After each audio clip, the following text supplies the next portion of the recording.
Come to Berlin at a moment of great urgency for Europe, for the United States, and, I would argue, for the world.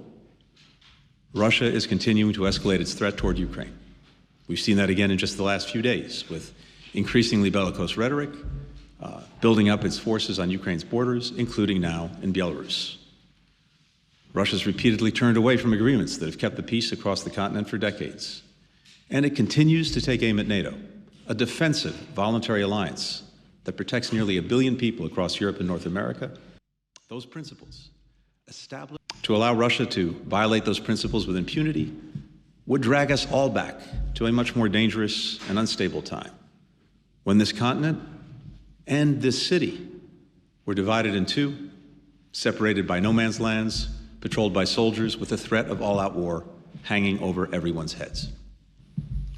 It would also send a message to others around the world that these principles are expendable, and that, too, would have catastrophic results. Include very little about astrophysics.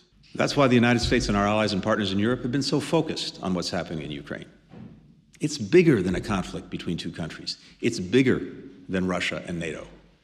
It's a crisis with global consequences.